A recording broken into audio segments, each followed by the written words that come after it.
আগমন ঘটবে। ইমাম মেহেদী আলাইহিস সালাম মুসলমান শোনো, যখন মক্কা থেকে মদিনার দিকে রওনা হয়ে যাবে তখনই মানুষ চিনতে পারবে। আমার বাবারা শুনে নাও, ইমাম মেহেদীর কেমন হবে? নবীজি বলছে ইমাম মেহেদীর চেহারা হবে শ্যামলা বর্ণ। আমি আপনাদের সিনায়া দিয়ে যাই যাতে ভণ্ডামি না করতে পারে। ইমাম মেহেদীর চেহারা হবে শ্যামলা বর্ণ, ইমাম মেহেদীর মাথার চুল হবে কুকরানো মুকরানো, ইমাম মেহেদী আলাইহিস সালামের বুরু থাকবে টানা বুরু, মাঝখানে কোনো খালি থাকবে না।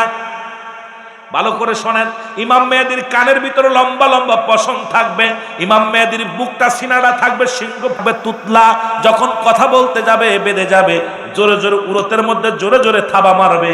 এটাই তার বড় পরিচয়, কারণ ইমাম মেহেদী আলাইহিস সালাম থাকবে তুতলা, কথা বলতে গেলে বেঁধে যাবে, তখন উরতের মধ্যে জোরে জোরে থাবা লাগায় দিবে। জোরে জোরে বলো আল্লাহু আকবার, আর একটু জোরে বলো আল্লাহু আকবার।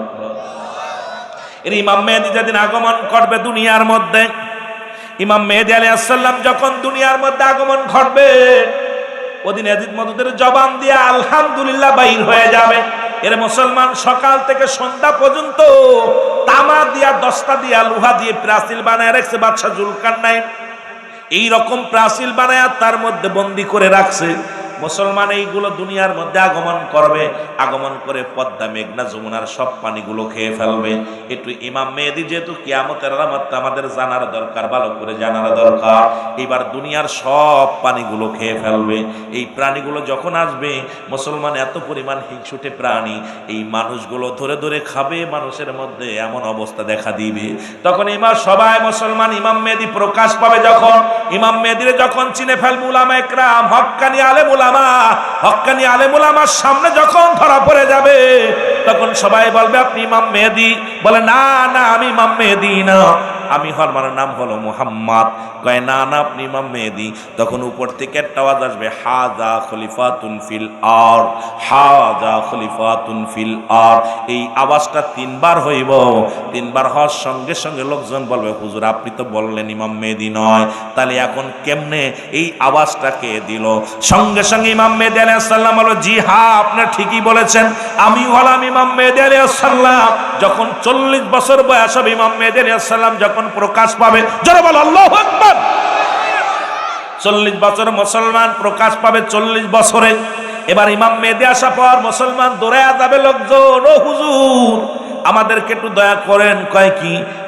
যে প্রাণী আছে পানিগুলো খেয়ে ফেলেছে, পদ্মা মেঘনা যমুনা সব পানিগুলো খেয়ে ফেলেছে, কোনো পানি নাই, এখন আমাদেরকে একটু দয়া করেন। সঙ্গে সঙ্গে দোয়া করবে। ইমাম মেহেদী আলাইহিস সালাম হাত উঠায়া দিবে, সঙ্গে সঙ্গে একটা বিছা জাতীয় একটা প্রাণী আসবে। এই বিছা জাতীয় প্রাণী যখন গায়ের উপরে পড়বে, ক্যান্সার রোগ ধারণ করবে, এই মানুষগুলো মারা যাবে। ও যুবক, এমন সময় লাশ পড়ে থাকবে, লাশ দুনিয়ার মধ্যে ওই মুসলমান হিংসু প্রাণীগুলো পড়ে থাকবে। ইমাম মেহেদী আলাইহিস সালামের কাছে আবার দৌড়ায়া যাবে, হুজুর আমাদের জন্য দোয়া করেন, দুর্গন্ধে টিকতে পারি না। তখন আল্লাহর কাছে দোয়া করবে, সঙ্গে সঙ্গে আল্লাহ কাকজাতীয় একটা প্রাণী পাঠাবে। এই কাকজাতীয় প্রাণী আসিয়া গোস্তগুলো ঠুকায় ঠুকায় খেয়ে ফেলবে, এই জমিনের মধ্যে সব গোস্তগুলো খেয়ে ফেলবে। এবার থাকবে হাড্ডি পড়ে থাকবে, এই হাড্ডির দুর্গন্ধে টিকতে পারবে না মানুষগুলো। ইমাম মেহেদী আলাইহিস সালামের কাছে আবার চলে যাবে, হুজুর একটু দোয়া করেন। ইমাম মেহেদী আলাইহিস সালাম দোয়া করবে, একটা বৃষ্টি হবে, একটা বৃষ্টি আজ সন্ধ্যা থেকে শুরু করে আগামী দিন সন্ধ্যা পর্যন্ত এত বড় বজ্র বৃষ্টি হবে, পদ্মা মেঘনা যমুনা সুরমা নদী সব পানিতে ভরপুর হয়ে যাবে। জোরে জোরে চিল্লায়া বলা যাবে না মারহাবা। এগুলো যখন হয়ে যাবে মুসলমান শুনে নাও, বললাম মুসলমান শুনে না, একটা আবহাওয়া আসবে, এরকম কুয়াশা আসবে, কুয়াশা পড়বে, এই কুয়াশা মানুষের নাকে লাগবে। ইমানদারের 8টা ছিদ্রা দিয়ে, ও যুবক মুসলমান, ইমানদারের সর্দি লাগবে, ঠান্ডা লাগবে, আর বেঈমানদের 8টা ছিদ্রা দিয়ে দোয়া বাইর হবে। একমাত্র মুনাফিকদের সমস্ত ছিদ্রা দিয়া মুসলমান দোয়া বাইর হবে, আর ইমানদারের নাক দিয়ে পানি বাইর হবে। ইমানদারের মুসলমান ঠান্ডা লাগবে, এই নাকের পানি দিয়া সব গুনাহ ঝরে যাবে। জোরে বলা যাবে না মারহাবা, আর একটু জোরে বলো। কিন্তু মুনাফিকদের বেঈমানদের 8টা ছিদ্রা দিয়ে রক্তি বাইর হবে, দোয়া বাইর হবে। আমার বাবারা আমার, এই অবস্থার পর থাকবে ইমাম মেহেদী আলাইহিস সালাম চালাইবো এমন সময় মুসলমান একদিন আসরের নামাজের সময় আসবে কে? মুসলমান ঈসা আলাইহিস সালাম দুনিয়ার মধ্যে আগমন করবে।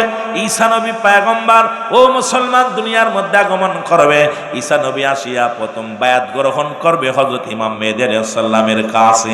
বায়াত গ্রহণ করিয়া যখন বায়াত গ্রহণ করবে, আখির নবীর উম্মত হিসেবে গণ্য হবে। জোরে বলেন সুবহানাল্লাহ। এখন অনেকে বায়াতে রাসূল মানে না। ও যুবক শুনে নাও, শোনো, ঈসা আলাইহিস সালাম বায়াত গ্রহণ করবেন হযরত ঈসা আলাইহিস সালাম।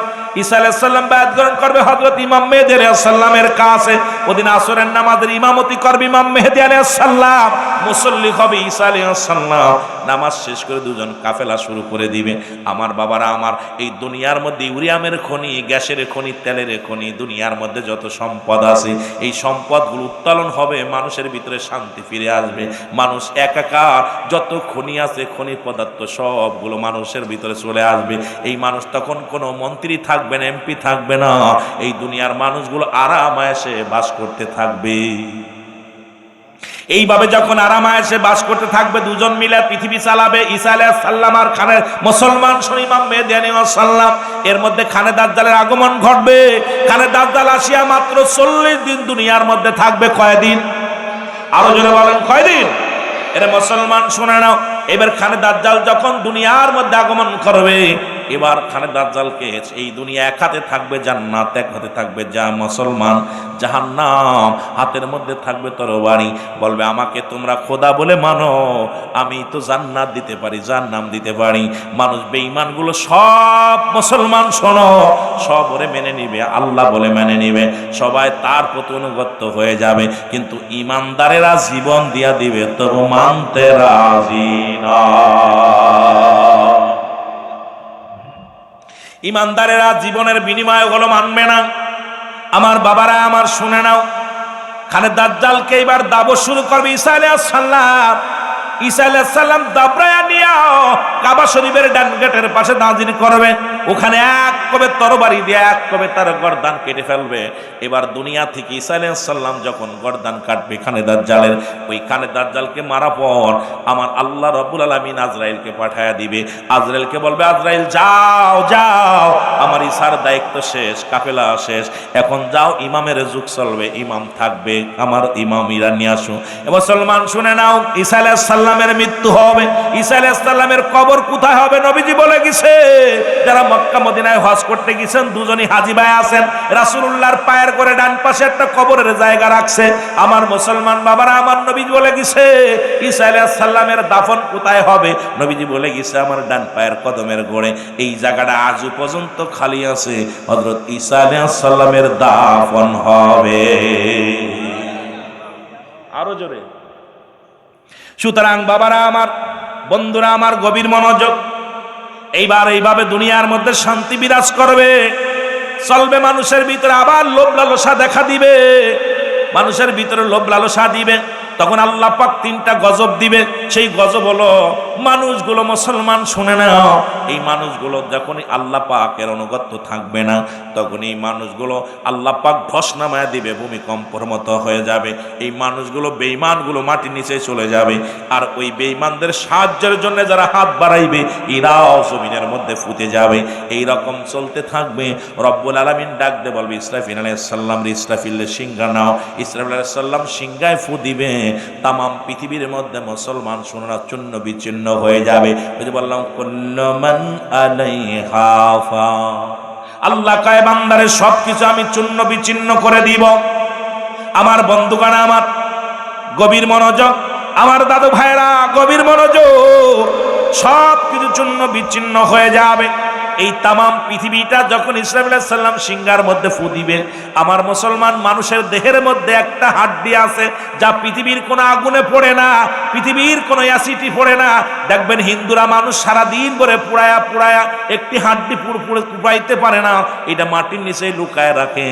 মানুষের পাশে মসন 3 তেয়ারা যেটা বলা, পিছনের রাস্তার পায়খানার পিছনের সাথে একটা হাড্ডি আছে। এই হাড্ডি পৃথিবীর কোনো অ্যাসিড দিয়ে পোড়ানো যায় না, এই হাড্ডি কোনোদিন আগুন দিয়ে পোড়ানো যায় না। এইটা দাও তখন মুসলমান দুনিয়া যখন, মুসলমান শোনো, সব যখন মানুষগুলো শেষ হয়ে যাবে, ঈসা আলাইহিস সালাম একাকার হয়ে যাবে। এ মুসলমান, ইমাম মেহেদী আলাইহিস সালাম একাকার হয়ে যাবে। তখন ইসরাঈল আলাইহিস সালাম সিংহায় ফু দিবে, এই জমিনটা থরথর করে কাঁপবে, বিশাল বৃষ্টি হবে। এবার বৃষ্টির পরে ওই হাড্ডি যেখানে আছে সেখান থেকে উত্তোলন হবে। যেমন যখন জমিনের মধ্যে যখন বৃষ্টি হয়, এই বৃষ্টি হলে জমিনের মধ্যে যত জীব আছে, যতগুলো ফসলের মুসলমান ঘাসপালা যা বলেন, এই যে বীজ আছে, বীজটা যেমন রোপণ হয়ে যায়, তদ্রূপ যখন বৃষ্টি হবে তামাম পৃথিবীর মধ্যে মানুষের যেখানে যে হালাতে ছিল সবার ওই হাড্ডি থেকে আবার মানুষ উত্তোলন হবে। ওইয়া সবাই পশ্চিম পূর্ব দিক থেকে সবাই পশ্চিমে দৌড়াইবে। জোরে জোরে চিল্লায় বলা যাবে না আল্লাহু আকবার। মানব দেহের মধ্যে যে হাড্ডি আছে, পৃথিবীর কোন বৈজ্ঞানিক এটারে আজ পর্যন্ত শেষ করতে পারে নাই। আপনার আমার প্রতিটা মানুষের পিছনে, রাস্তার পিছনে তিন তিহার, অনেকে বলে তিন তিহারা, দেখবে হিন্দুরা মানুষ পুড়াইতে পুড়াইতে 4 দিন 2 দিন ধরে পুড়ায়, ওইটা পুড়াইতে পারে না, ওটা পড়বে না। রব্বুল আলামিন এমন একটা নিয়ামত আপনার দেহের ভিতর দিয়ে রাখছে। আমার বন্ধুগণ আমার শুনে নেন, আমার বন্ধুগণ আমার, এবার যখন সব মানুষগুলো দৌড়াইবে, ও যুবক, ও যুবক শুনে নাও, শুনে নাও, ইয়া সালিম, ইয়া সালিম, নিরাপত্তা দাও মুসলমান। ওই হাসরের ময়দান হবে বড় কঠিন। সেদিন মুঠো হাত উপরে সূর্য উদয় হবে, মানুষের মস্তিষ্কগুলো গলে গলে পড়বে।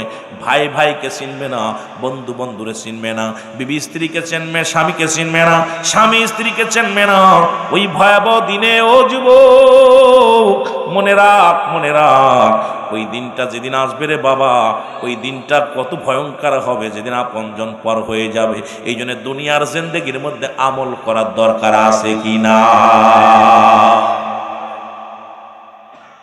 ওই দিনটা ছেলে আপনাকে চিনবে না, মেয়ে আপনাকে চিনবে না, বিবি আপনাকে চিনবে না, স্বামী আপনাকে চিনবে না, ভাই ভাইকে চিনবে না। ওদিন যার যার নাফসি নাফসি করে দৌড়াইবে। আমার বন্ধুগণ আমার, গভীর মনোযোগ। ওই হাসরের ময়দানে নবীজি আমার 3টা সেজদা মারবে। মানুষগুলো যখন দৌড়ায় যাবে রব্বুল আলামিনের দরবারে সেজদায় পড়ে উঠাইবে রহমতের নবী। নবী বলেন ওয়াফাতি খায়রুল লাকুম, নবী কয় হায়াতি খায়রুল লাকুম, আমার হায়াতের জিন্দেগিটা উম্মতের জন্য কল্যাণ স্বরূপ। আবার দুনিয়া থেকে বিদায় হয়ে গেলাম, ওয়াফাতি খায়রুল লাকুম, আমার ওফাতটা আমার উম্মতের জন্য কল্যাণ স্বরূপ। জোরে বলা যাবে না মারহাবা? আর একটু জোরে বলেন না মারহাবা? ওমা মায়াতি খায়রুল লাকুম, নবী কয় আমার উম্মতিরা রে, এই দুনিয়া থেকে বিদায় হয়ে গেলাম, এটা আমার উম্মতের কল্যাণের জন্য। সুতরাং আমার যুবক বাবারা যারা আছেন গো, যারা এই দুনিয়ার মধ্যে আছেন, শুনে নেন, ওদিন রাসূলুল্লাহ 3টা সিজদা মারবে। ডাক দিয়ে বলেন আল্লাহ হাবিব আপনি কেন সিজদার মধ্যে চলে গেলেন?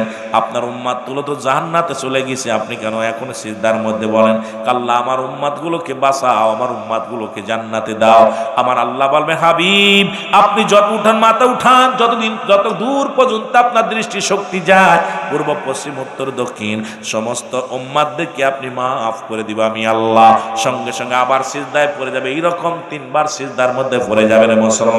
যখন উম্মতিরা জান্নাতে চলে যাবে, বাকি যারা থাকবে সবাই জাহান্নামী হয়ে যাবে।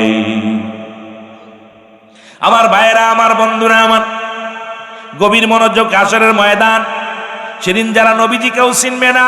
ও যুবক, ও যুবক, আমলও নাই, তোমার আমলও নাই, তোমার ইবাদত বন্দেগী করো নাই, দুনিয়ার জিন্দেগিটা বড় বরবাদ হয়ে যাবে। সুতরাং এই দুনিয়ার জিন্দেগি ক্ষণস্থায়ী জিন্দেগি, কবর হলো আমাদের আসল বাড়ি। সুতরাং আমাদের প্রত্যেকটা মানুষেরই ইবাদত বন্দেগি বেশি বেশি করা লাগবে, যে রব্বে কারিমের দরবারে আমাদের ফিরে যেতে হবে। এই দুনিয়া থাকার জায়গা না, হয়তো 40 বছর, 50 বছর, 80 বছর, 60 বছর থাকবে দুনিয়ার জিন্দেগিতে, যে কোনো মুহূর্তে মারা যেতে পারি। সুতরাং মরণের জন্য প্রস্তুতি হতে হবে। জোরে বলেন ঠিক কিনা? ওই হাসরের ময়দান সংগঠিত দিনে হবে, আমার আল্লাহ থাকবে কাজী, বিচার করবে, বিচারের কাঠ গড়ায়, কঠিন ভয়াবহ অবস্থা হবে। এই জন্য দাদু ভাইয়েরা সবাই আপনারা ওই হাসরের ময়দানে চিন্তা করেন, কবরের চিন্তা করেন। কবর ছাড়বে না। আমি আর আগাবো না, যেহেতু 9টা পর্যন্ত করার কথা ছিল, 9:30 বেজে গেছে। আমি আপনাদেরকে, আমি নিজেও কথা বলতে খুব কষ্ট হচ্ছে, আমি আগেই বলছি আমার টনসিল ফুলছে, কথা বলতে কষ্ট হচ্ছে ঠান্ডা লেগে। এর মধ্যে দিয়েও যে এই যেটুকু আলোচনা করলাম,